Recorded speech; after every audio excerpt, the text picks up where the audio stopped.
दोस्तों, पेश है तुलसी कौमुदी की चोर राजा। ये कवर चित्र दोस्तों।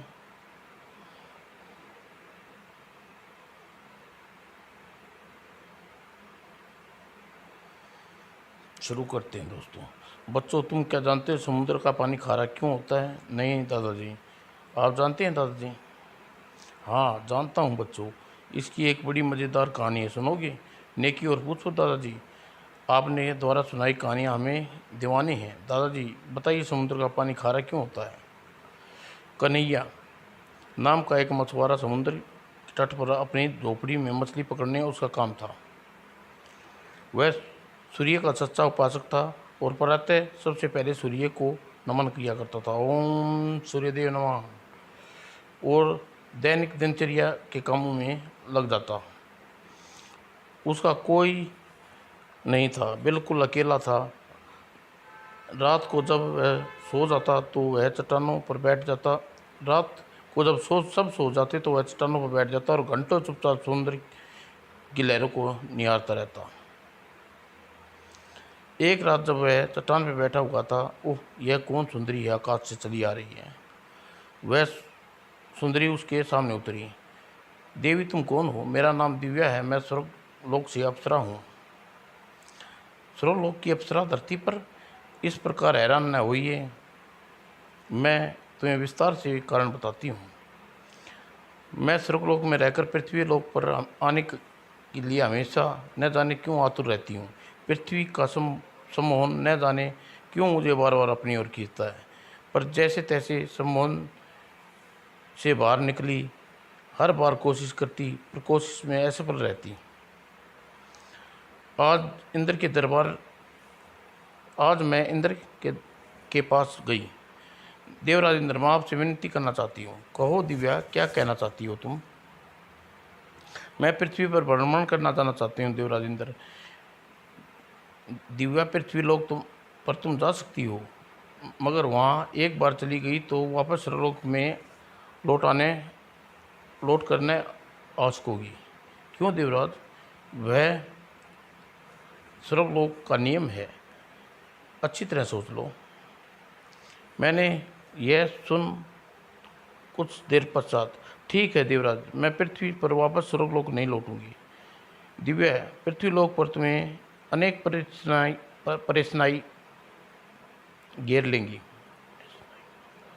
मैं उन परेशानियों को हंस कर सामना करूंगी। ठीक है, जब तुम यहाँ तक ठान चुकी हो तो मेरी ओर से कोई रोक सकता है? तुम सहस्त्र पृथ्वी पर जा सकती हो। तब मैंने इंद्र को अंतिम प्रणाम किया और पृथ्वी पर चल दी, और अब तुम्हारे सामने खड़ी हूँ। तो पृथ्वी का मोह तुम्हें पृथ्वी पर खींच लाया अप्सरा देवी। हाँ, यही बात सच है। तो कैसा लगा हमारा पृथ्वीलोक? अत्यंत सुंदर। अप्सरा दिव्या, बेशक हमारी पृथ्वीलोक सुंदर है, पर यहाँ की हर बात सुंदर नहीं है। तुम जैसी जवान और सुंदर लड़कियों को संसार में अकेली नहीं रह सकती। पृथ्वीलोक के बड़े बुरी दृष्टि डालेंगे, और तब तुम अकेली उनका सामना कैसे करोगी? ओह, इस विषय तो मैंने सोचा ही नहीं था। अब क्या करूं? एक उपाय है बुरे लोगों की नज़रों से बचने का। कौन सा उपाय? तुम पृथ्वी पर किसी युग से विवाह कर लो, तब कोई बुरी नज़र से नहीं देखेगा।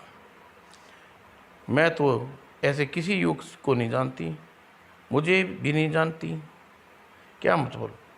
मतलब यह है कि मुझसे विवाह कर लो, मैं तुम्हें पृथ्वी पर बुरी नज़र से सुरक्षित रखूँगा।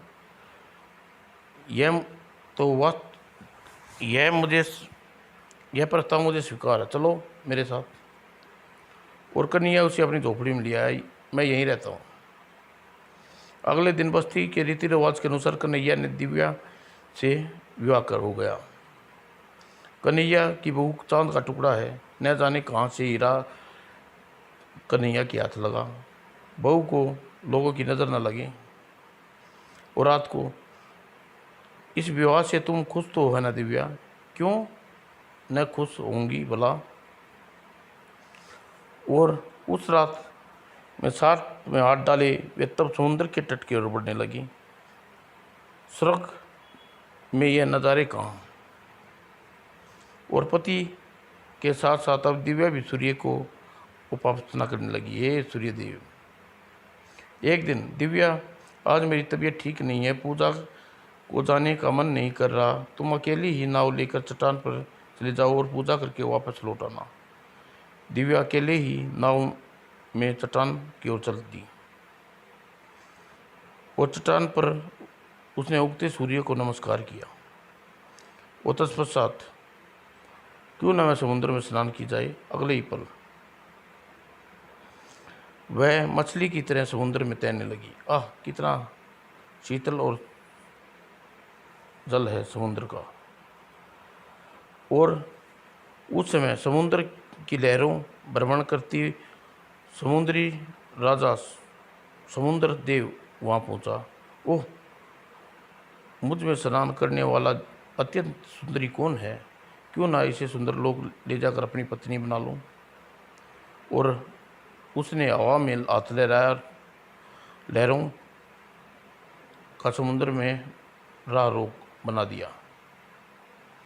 और अगले ही पल समुद्र की लहरें रास्ता बन गया। अरे! और लंबा रास्ता तय करने के बाद समुद्र तल की ओर पहुंची। कौन हो तुम? मैं समुद्र लोक का राजा समुद्र देव हूँ। मैं तुम्हें समुद्र लोक में खींच लाया हूँ। क्यों? क्योंकि मुझे तुम सुंदरता अत्यंत प्रभावित कर दिया, इसलिए मैं तुम्हें अपनी पत्नी बनाना चाहता हूँ। खामोश, दूसरे की पत्नी को बुरी नज़र डालते हो तुम, लज्जा नहीं आती? कौन है तुम्हारा पति? समुद्र तट पर बसी किनारे बस्ती में मछुआरा रहने वाला कन्हैया मेरा पति है। वो कन्हैया जो प्रतिदिन चट्टान पर आकर सूर्यदेव की उपासना किया करता है। हाँ, मैं उसी कन्हैया की पत्नी हूँ। दिव्या, वह कंगाल भला तुझे क्या सुख देगा? मुझसे विवाह कर लो, समुद्र के तमाम सुख आसानी से तुम भोग सकती हो। लानत भेजती हूँ मैं तुम्हारे ऐसे सुखों पर। अपने पति के साथ झोपड़ी में रहकर खुश हूँ। मूर्ख स्त्री, मान जा, मेरा कहा मान जा, वरना क्या कर लेगी तुम? वरना मैं जबरन तुमसे अपनी पत्नी बना लूँगा, कहकर समुद्र देव की ओर बढ़ने लगा। मुझे मत छूना। अगर तूने मुझे छूने का अनर्थ हो जाएगा। मैं उस अनर्थ को सुख भोगना चाहता हूँ। दिव्या, ठीक है तो ठीक है, लो भुगत अपनी दुराचारी। समुद्र देव। और जैसे ही दिव्या ने हाथ पकड़ना चाहा, फटाक, वह दूर जा गिरा। देख लिया अपनी हट का नतीजा। कौन हो तुम मानवी? हो या तो तुम नहीं हो सकती। तुमने ठीक पहचाना, मैं मानवी नहीं अपितु स्वर्गलोक की अप्सरा हूँ। स्वर्गलोक की अप्सरा? मुझे असीम शक्तियाँ हैं मूर्ख समुद्र देव। अब यदि तूने मुझे छूने की चेष्टा की तो इससे भी ज़्यादा मर जा सकाऊंगी। बहुत गुणगान है तुझे अपनी शक्तियों पर, गुमान है अपनी शक्तियों पर अप्सरा। दिव्या, तू चाहकर भी समुद्र के मायाजाल से बाहर नहीं, पृथ्वी पर नहीं जा सकती। बस मुझे इसी बात का संतोष है, कुछ दिन समुद्र लोक में एकांतवास काट तू बुरी तरह परेशान हो जाएगी, तब मुझसे विवाह करने के लिए कहेगी। ऐसा कभी नहीं होगा। मुझे भी देखना है तेरी कब तक बनी रहेगी दिव्या। और दूसरी ओर ओह, धूप चढ़ गई। दिव्या अभी तक सूर्य पूजा करके वापस नहीं लौटी। अब मुझे वापस लौट आना चाहिए था। कुछ समय और बीता। वह भी बुरी तरह बेचैन उठा। कहीं कोई संकट तो नहीं फंस गई, मुझे चलकर देखना चाहिए। और वह उठा और अगले पल मछुआरा नाव लेकर समुद्र की ओर चल दिया।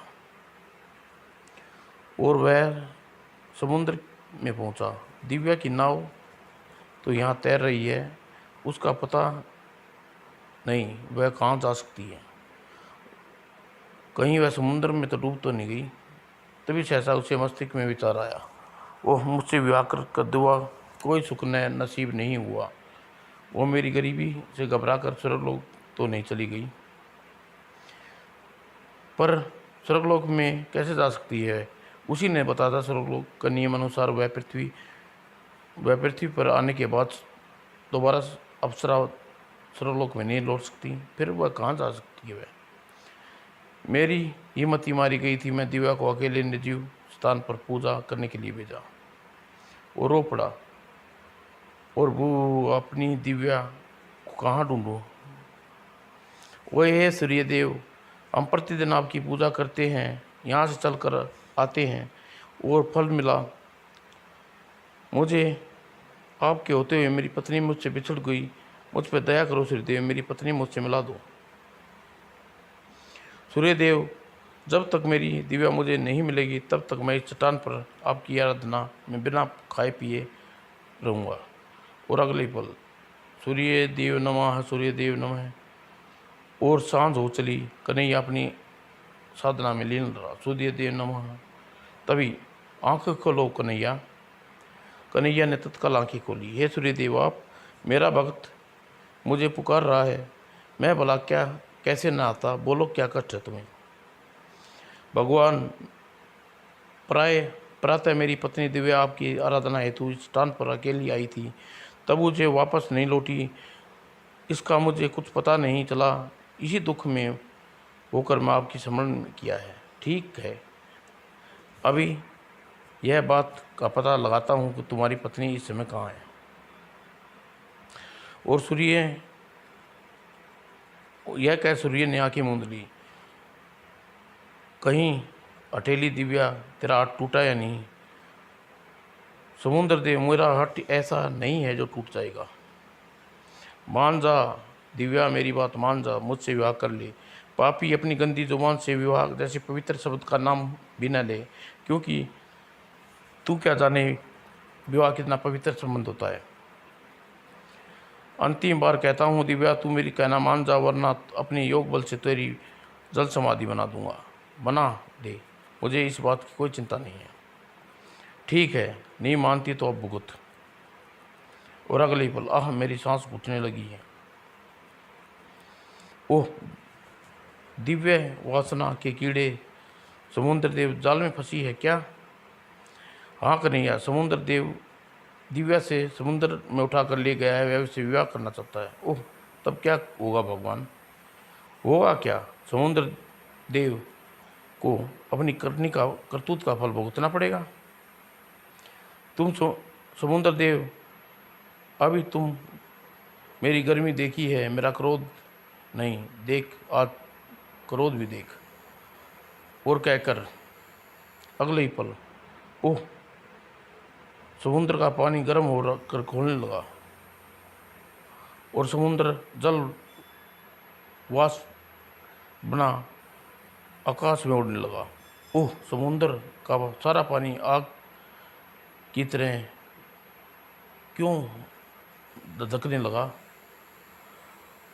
आग के मारे मेरा बदन जल रहा है। समुद्र देव, कुछ करिए राजन, हमें भीषण ताप से बचाओ समुद्र देव। मैं समुद्र के ऊपर जाकर देखता हूँ क्या माजरा है। और तब वह बेहाल हो गया। ए सूर्यदेव, यह आप क्या नृत्य कर रहे हैं? अपनी तपिश कुछ कम कीजिए, वरना सारा जल सूख जाएगा। मैं भी यही चाहता हूँ समुद्र देव। ओह, तो मेरा अस्तित्व तो समाप्त हो जाएगा समुद्र देव, लेकिन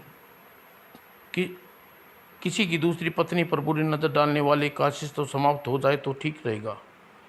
ओह, दिव्या की बात कर रहे हैं? हाँ समुद्र देव, एक चोर राजा बनने के लायक भी नहीं है। हाँ समुद्र देव, एक चोर राजा है, तू राजा बनने के लायक नहीं है। मैं दिव्या को लाकर कन्हैया को सौंप देता हूँ। तो लाकर ला दिव्या को। और समुद्र देव तुरंत ही सागर में तट में चला गया और वहाँ से दिव्या को लेकर वापस आया। अब तो मुझे क्षमा कर दो सूर्यदेव। जा तूने क्षमा करना, जा तुझे क्षमा किया, पर तूने घोर अपराध किया है, इसलिए तेरा दंड है, अवश्य मिलेगा। आज से तेरा जल बिल्कुल खारा हो जाएगा, कोई तेरे जल पानी पीने के योग्य नहीं समझेगा। जा, तेरी यही सजा है। कहकर सूर्यदेव वहाँ से अस्त हो गई। और कन्हैया, मैंने तुम्हारी पत्नी पर बुरी नज़र डाली थी, इसलिए मुझे क्षमा कर दो। तुम्हें अपनी गलती की मान ली, यही बहुत है समुद्र देव। और कन्हैया और दिव्या पहले की बातें नित्य प्रतिदिन श्राद्ध पर सूर्यदेव को जय हो सूर्यदेव। बच्चों बच्चों वह दिन है, आज का दिन है, तभी से समुद्र का पानी खारा चला आ रहा है। और इस घटना से पहले समुद्र का पानी पीने योग्य होता था। समुद्र में एक छोटी सी गलती के कारण हमेशा के लिए एक सबक मिल गया। सचमुच दादाजी, समुद्र देव सूर्यदेव की अच्छा सबक सिखाया। समाप्त दोस्तों।